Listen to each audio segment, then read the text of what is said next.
Si bayi ini baru lahir sudah beracun di badannya. Ibunya ciumnya 1 kali, langsung diracuni hingga mati. Ayah coba susunya hangat tidak, juga diracuni segera mati. Begitu. Si bayi baru lahir segera menjadi anak yatim piatu. Seorang perawat di rumah sakit merawatnya. Baru melihatnya sudah mengasihi bayi itu, memutuskan merawatnya. Bahkan menamainya Sansan. Tapi keluarganya tidak tahu. Mereka sedang merawat seorang bayi beracun di badan.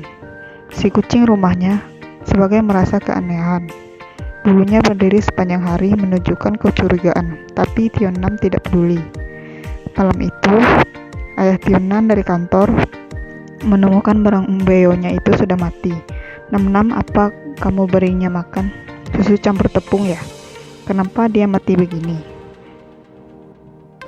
Tionam kembali ke kamar, mata menatap pada susu. Ayah Sansan karena minum susu sudah langsung mati. Tiana mencurigakan apakah masalah dari susu. Dia memegang susu ingin mencoba. Pada saat itu si kucing menerkam. Susu terjatuh. Si kucing langsung mati. Si kucing menggunakan nyawanya hari ini mengejutkan Tionam. Mendadak di luar ada petir. Sansan menangis bombay. Tionam segera memenangkannya. Tapi tidak terduga, badan Sansan membesar. Tidak sebagai bayi lagi. Dari bayi baru lahir, tiba-tiba menjadi si anak 5 tahun. Tionam diancam sampai pingsan. Sansan menatap pada kakeknya dan melebarkan tangan kecil. Kakek, peluk aku, begitu. Sansan dibawa ke rumah sakit untuk diteliti. Melalui pemeriksaan secara meneliti dalam air mulut Sansan hanya perlu menyentuh akan mati. Lagi pula Sansan adalah orang raksasa, hanya perlu malam ada petir. Badan Sansan akan memperbesar. Tidak sama orang biasa. Lewat selidiki, Tionam tahu ternyata orang tua Sansan bekerja di pabrik kimia. Karena dalam badan mereka ada kandungan racun sangat tinggi, akhirnya membuat racun mutasi di perut. Menurunkan anaknya, membuat si bayi baru lahir sudah berbisa dalam badan. Dokter-dokter memutuskan mengganti darah untuk Sansan. Setelah itu mereka mengganti lebih 10 kali. Tapi masih tidak berhasil. Karena untuk aman, Sansan dikunci dalam rumah kaca menjadi objek teliti. Masa kecilnya tidak sama teman umurnya. Bahkan yang ingin memeluk ibu juga tidak bisa. Pada masa malam di luar ada petir, dia masuk dalam lemari. Tapi ukuran badannya sudah berubah menjadi seorang anak umur 10 tahun. Sansan semakin marah. Dia memegang alat memecahkan kaca. Setelah itu berteriak dan jatuh dalam koma. Sansan berbaring di katil. Kandungan racun dalam tubuhnya semakin parah. Bahkan air mata juga beracun. Air matanya menggapai bantal. Waktu berlalu cepat. Sudah siap ke tahun baru. Tionam mengantar Sansan ke rumah makan malam sebelum tahun baru. Tapi karena untuk hindari racun, jadi mereka membagi jadi 2 meja. Sansan melihat mereka makan senang di sana. Dalam hatinya sedikit sedih. Malam itu terus ada petir. Badan Sansan memperbesar. Dia menjadi seorang pria kuat. Ibu. Dengan badan cepat besar, jumlah racun dalam badannya semakin naik. Sekarang bahkan di kulit Sansan juga beracun. Hari itu dia melihat ibu Tionam menyiram bunga segera membantu. Tapi tangan baru menyentuh botol air sebagai sedang mendidih.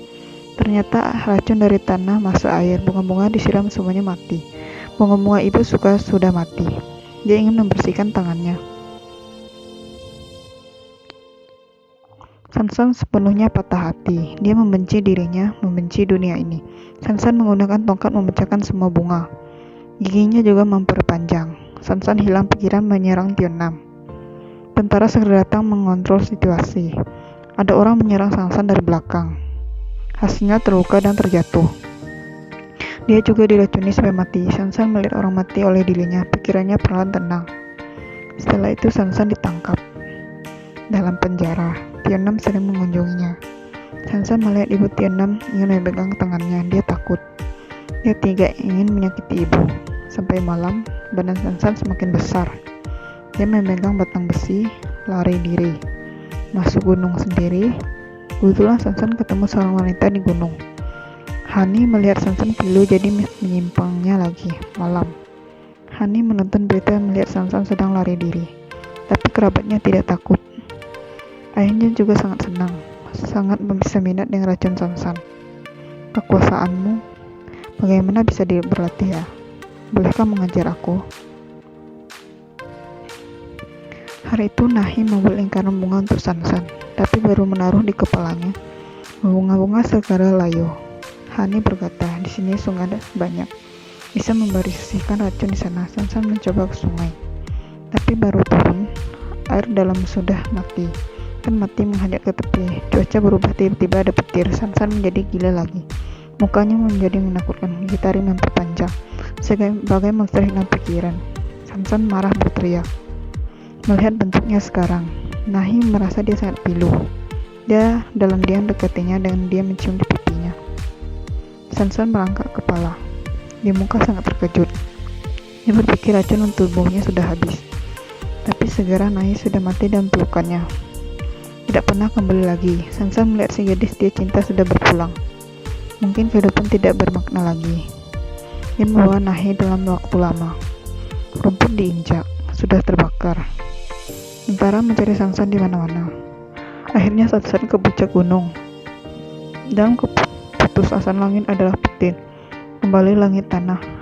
Petir mengantarnya ke dunia. Petir juga mengantarnya pergi.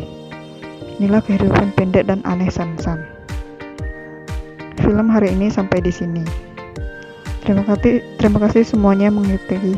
Sampai jumpa kalian pada film selanjutnya.